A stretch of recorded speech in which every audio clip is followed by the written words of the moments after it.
So if I were to finish everything that I wanted to, I need to read 7 books this week, which is, it's not happening. Hello! It is the last day of the month, and I still have one thing to read. But I've done some switching around. Hi. Because there is no way. Hi everybody, my name is Kelsey, and we're about to get very, very nerdy with the very last week of the magical readathon.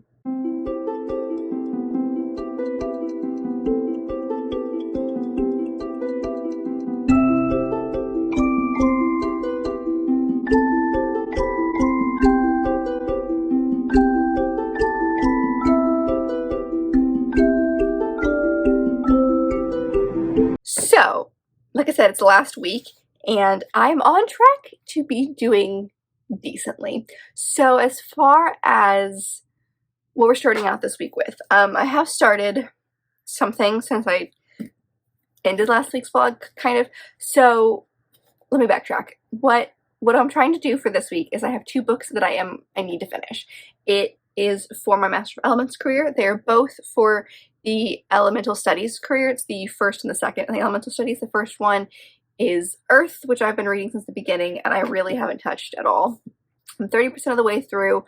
I feel like I ended at a very pivotal point in the plot, but not a lot has happened, and I have not had the best time when I was reading it originally, but this one is for the prompt where Earth is in the title in some way, and so I really need to read this one. So this will be my before bed book. I've actually been reading quite a bit before bed, so I'm hoping that this will be decent. Like, I can actually get a decent amount of reading done in this one, but that's one thing that I need to finish. And then the other one is the other Elemental Studies.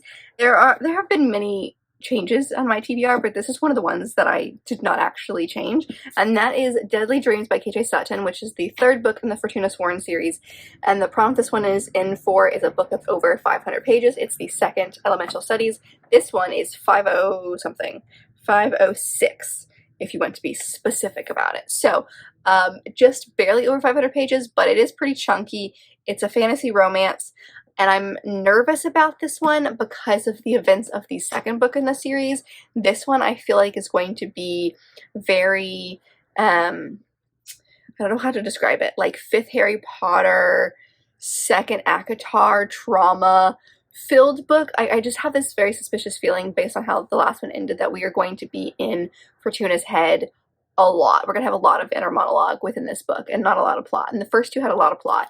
Now granted, this one is not twice as big as the 2nd book, but it is significantly bigger than the 2nd book. So I don't really know what we're getting into with this one. I'm nervous because of just where the story's going to go, but I've loved the first 2 in the series, and I love Fortuna Sworn, and I love KJ Sutton's writing, and I just am kind of obsessed with this series. So this is the 3rd one in the series. The first one is called Fortuna Sworn, and it follows our main character, Fortuna, who is a nightmare, and basically what that means is that if she has this magical ability that if she touches somebody, she can figure out what their biggest fear is and use it against them. And so in the first book, it's been 2 years since her brother has gone missing. She is convinced that he is still out there alive somewhere, and everyone else has kind of given up on the fact that he's probably dead somewhere. And the story kind of gets started when this Fae approaches her at the beginning of, or near the beginning of the book, and says that he can kind of help her figure out what happened to her brother and knows some stuff, but in order to help her, in exchange, she has to marry him, and so she agrees. And so that's kind of like a fairy Fae kind of story. There's a lot of mythical creatures in here. We've seen werewolves at one point. We've seen zombies at one point. Like, there is a lot of stuff that goes down. We've seen witches at some point. So it's definitely a collection of magical creatures, which is really interesting. But I really have loved the first 2 books, so I'm excited and nervous, but it's pretty chunky, and this is the one, I do have an audiobook of it, but this is the one that I've kind of been putting off because it's chunky and it's not the mood that I'm in. But I do love KJ Sutton, so I need to finish this one. So I have started this one. I'm somewhere in chapter 1. I'm not very far into it. I was listening to the audiobook. I think I'm like 12 pages in. So not very far into it at all, but this will be my main focus as well as Earth for this week. And then I've got a couple other, like I've got a manga, I've got a graphic novel, and I've got a good chunk of contemporary romances that I would love to get to. If I don't get to them this month, I do see the potential of them rolling over into the beginning of September, but we'll see. So if I were to finish everything that I wanted to, I need to read 7 books this week, which is, it's not happening. Like, I can read very quickly because of the audiobooks that I'm listening to, but that's just not possible. But I do have a couple other books that I'd like to prioritize after I finish these 2, but we'll see how the week goes in order to see if that's actually possible. But this is my first book that I'm hoping to dive into, as well as Earth. Those are my focuses for the week. So we're getting back into fantasy a little bit, and we'll see what happens. So come along with me on my last week of the Magical Readathon. We shall see what happens. I'm nervous, excited. I don't know. Anything could happen at this point.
It is the last day of the month, and I still have one thing to read. But I've done some switching around because there is no way. I was talking to my friend Lauren yesterday about the book that I have to finish the vlog with, which is that Earth book that I've been putting off all month. And the more I talked about it, the more I didn't want to do it, and I kept like thinking about how awful it was. So I've decided to DNF that, and I found a graphic novel that has Earth in the title instead. Now, I've literally just stumbled across this. This is kind of like a last-ditch attempt to get something in. It's not too long. It's a nonfiction book, and it's called It's Lonely at the Center of the Earth, and it is by Zoe Thorogood, I think is how you pronounce it, but it is a nonfiction graphic novel about her struggle with depression and suicide. So, like, it's not the happiest of stories, but, like, this is her way.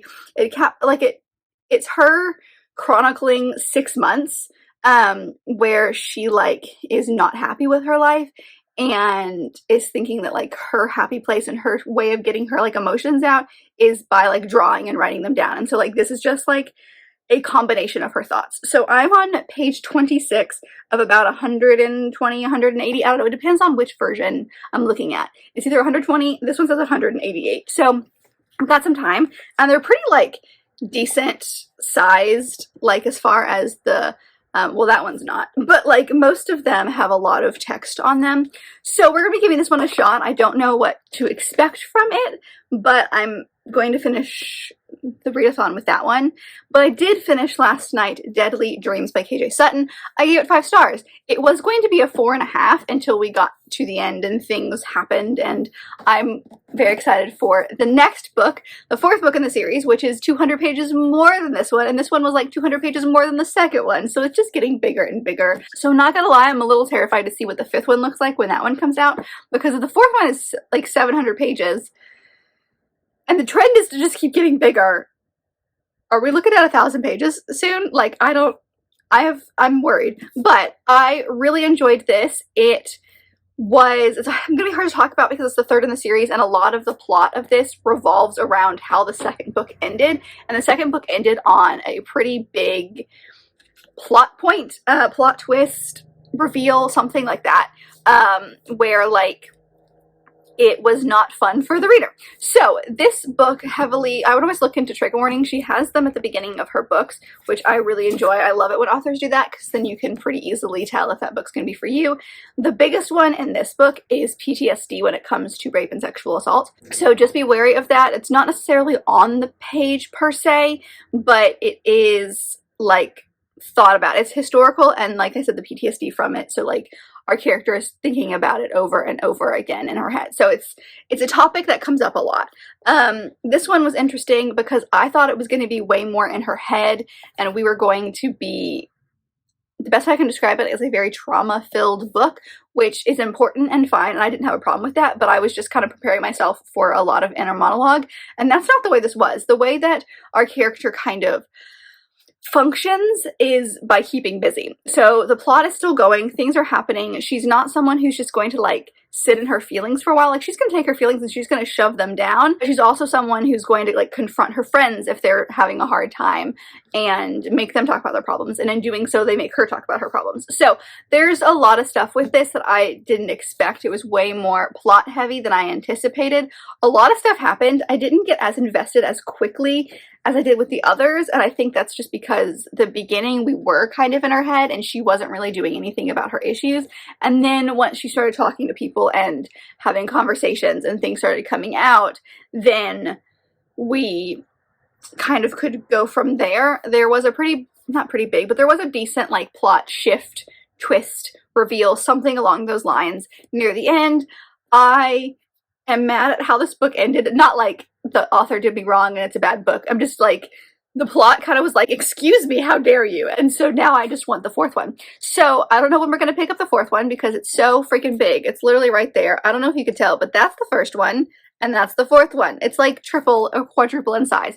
So I will not say that this is my favorite one in the series because it's not, but it's important and I liked it, and I liked the romantic elements of this because those did kind of take a lot of twists and turns, maybe not twists and turns, but a lot of things that we've been building up for 2.5 books finally came to the forefront, and that was important, and there's some stuff that like really happened romance-wise. So I'm interested to see where the 4th one's gonna go. I am really interested because like, I feel like we're getting closer to the end of this series, but we're not, because there's at least 3 more books. Like, I'm only halfway through, technically, based on how many books that she wants to put out. So I loved it. The moral of the story is I loved it. It's not what I expected going in, which was good. I think the way that this was done well. There's a couple of scenes that I felt like writing-wise weren't the best, but I think it's because they've been built up for 2.5 books, and when they finally happened, it maybe like the hype was too much for it or something like that. But I still got 5 stars because I still really love the series and I love these characters, and I tabbed the crap out of it, as you can see. So this was great, loved it. This was for Elemental Studies, so I only have one more for Elemental Studies, which is the Earth one, and I don't really know how I'm going to rate that one because it's someone's personal experience, but I thought I'd come here and tell you that I did finish this one. I haven't really been reading a whole lot this week. Like, this weekend I didn't really do anything. So I really just read this huge book. I mean, I had it on audio, but I listened to it over the course of the last couple of days, and I actually like flew through it pretty quickly once I got invested. It did take me a while to get invested, but once I got invested, I was very invested. So I loved it. I just wanted to come here and kind of tell you that I finished that one and I loved it, and also that I switched my Earth prompt. So once I finish that one, I'll come back and kind of tell you how that's going. Right now I'm going to my local used book warehouse because the last time I was there, I remember seeing a couple of books there, and I don't know if they're still going to be there. I doubt they're still going to be there, but I'm going to go and see if I can find them. I have a couple of things specifically that I want to look into. I won't spend too much time there, but I do have a lot of store credit, so it's basically free. Girl math. So we're just gonna go see real quick. I'll take you guys with me, see what's there, and then come back and finish Earth. I'm excited. I'm nervous because, I mean, it's not, the book's not called Earth, but like that's the prompt it's for, so we're just going to refer to it as Earth. So I'll let you know how it goes. It doesn't seem like it's going to be the most fun book, but it'll probably be impactful in some way, and the art style is very interesting. So I'll talk about it more when I finish it, and I actually have like coherent thoughts because I'm still super early into it, but that's where we're at as far as reading goes. And it's the last day, so we have to finish things today, and we will. We are on track. It'll be fine. I'm not actually that worried about it now that I've switched what I was reading.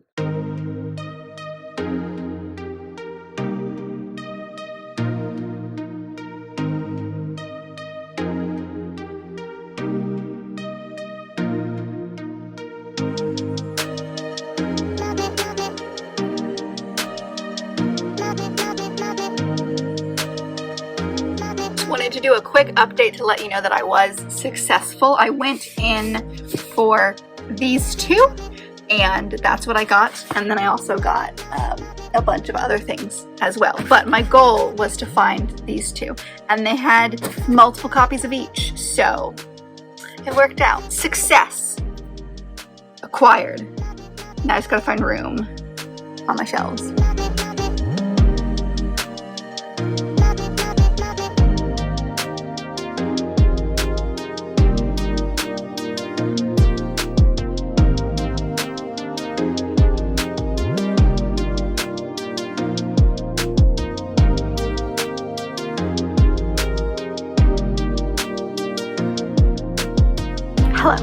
I'm here because I did it. I finished that graphic novel I was telling you about. It's Lonely at the Center of the Earth, and I ended up giving 3 stars. I'm very conflicted on it because first off, I'm not the audience, and I know that. It is I talked about it earlier, but it's a nonfiction, kind of like an autobiographical graphic novel kind of sorts, and it's not particularly happy, and it's not particularly a happy ending, and also it's crazy chaotic. It is quite literally her like collection of ideas in one spot. So like the best way I can describe it is like it feels like you're on an acid trip the entire time you're reading. Like it's very all over the place, and it doesn't always make sense together. So it's quite literally just like stream of consciousness almost. Like it's her thoughts that she has put into a graphic novel, and she spent all this time on it and turned it into something that maybe could help someone. So like it's important for what it is, but I don't particularly understand, like I understand the point of it, but like there's not really a story or plot or anything, which is fine, but I personally like things with plots. The art style itself is also not my favorite thing in the world, so it would make sense if this was like an artist or an author that I cared about, but like I literally just stumbled upon this. So it wasn't the best experience for me because there wasn't a lot that I personally could get out of it, but if it's important for the right person. So that's kind of my thoughts. Like I don't really have a lot of them because I don't particularly have a lot of, I don't know, like it was fine. Like I read it, but it didn't hit me in any particular way, and that's okay. So that's it. That's what we get to end on. It's great fun. But I did it. That means I officially finished everything that I needed to for my career. So we've done it in a weird roundabout way. We did it. So not the happiest of endings for the vlog. Also, this is like the shortest vlog because this past week has been like shorter than the others, and also I've been really focused on like one thing. So I'm glad that I finished it. I'm glad that I did everything that I needed to. I'm not really happy with this prompt. I hope it never comes back. But otherwise, I had a really good month. I think reading-wise, very well done. I had a 5-star this week, which is great. And we did it. So that's kind of a wrap on the Magical Readathon. So I hope that you guys enjoyed these vlogs. Let me know how your reading went and if there's anything that you still need to do. If you are doing any of the extra side things, I'm doing the Dragon Rider one, and I realized I've actually read 2 books that includes dragons in some way. So I could watch a movie now at some point in the future, and that'll count. It doesn't have to be this month. So if you are like me and doing any of those side quests, tell me how you're doing. Tell me all the things. And also, if you could pick like a couple of favorites from your reading this month, what would they be? If you liked this video, and I very much hope that you did, don't forget to give it a big thumbs up and subscribe down below if you'd like to be part of this awesome growing family. I've also got all my social media down there as well as other fun bookish links, so go check all that out, and I'll see you guys in my next video. Bye!